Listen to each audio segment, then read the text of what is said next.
Okay, YouTubers, time to hold your nose. Here we go. We're going to do some math. Yeah, worse than that. We're going to do some statistics. But you need to understand this because it's all over the results for this website.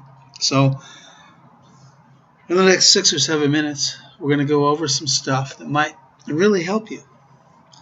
So, sit back and relax. You might have to watch this one a couple times. I'm going to load a client here, and we're going after the Doe family today. John Doe. And we're going to choose to look at his quick test results. We saw his quick test results earlier in another video. Here we go. Nice picture, colorful bars.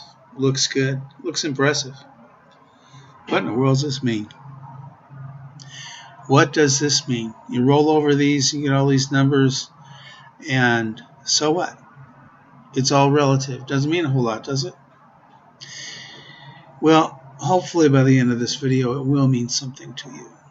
We can see visually here that anxiety is high, or higher than everything else in the gold, and that's the one we selected. And the first one is 96. This one's 117. What does that mean? 96. The average has been adjusted to 100. The standard deviation has been set to 10. So the distance between here and here is one standard deviation. The distance between 110 and 120 is another standard deviation. The distance between 100 and 120, though, is not equal to the distance between 110 or 100 and 110 and 110 and 120. It's kind of confusing because numerically it is. There's 10 here, there's 10 here. We're dealing with standard deviations. And see, I'm going to just click off this, which minimizes it. Sorry about that. I'm going to go over here. Nasty, nasty numbers. If you're allergic to math, you're probably having a panic attack. It's okay. 0 down on this scale is the average. And you can see right here, 50% of all people score to the left of the average. 50% of the people score to the right of the average. Now, we're going to go down on this chart to 10. On a lot of the merit scales, 10 is a standard deviation that we use. And here we have 1.0, one standard deviation, 10 in the merit system. So this would be a score of 110. Follow me very, very, very carefully here. 110 on the merit scale is one standard deviation. 84%. 84% of all people score below that score. Roughly 16% score above it. That's significant. Only 16% of a population of 100 people, 16 people, would have anxiety at 110 or higher. 1.5 standard deviations on a merit scale translates to 115. Wow, look at that number.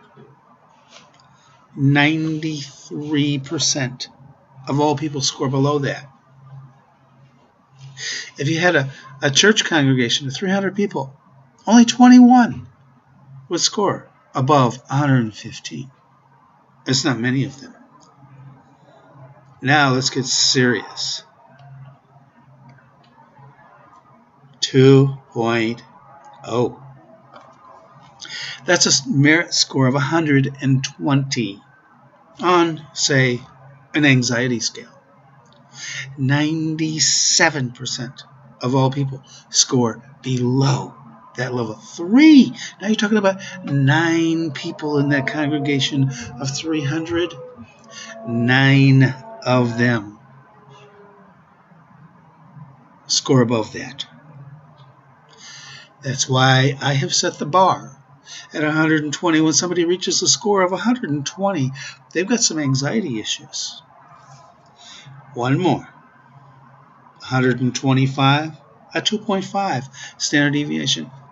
Okay, you got one person standing up out of 100. 3 people would stand up in a congregation of 300 people to say, yeah, I've got an anxiety level that high.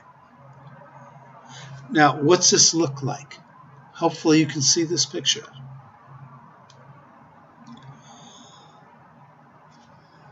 This, I believe, I'm not really sure, but this is about 2 standard deviations out. I'm not sure. This chart does not say. I'm going to tell you this is about 2 standard deviations out. These people all have lower anxiety than this small group. You see how it comes down. It comes crashing down. The higher the score gets, the smaller the number of people. This is called a normalized distribution of scores.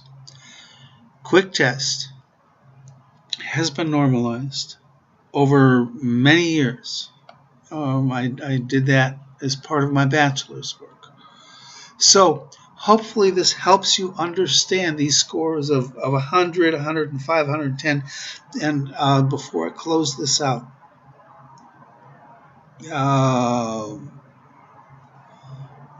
we saw a score of 117. Here you go. John Doe's anxiety score is in the 5% range. 5%. 95% of all people have an anxiety level lower than he does. I hope this little statistical thing is helpful to you.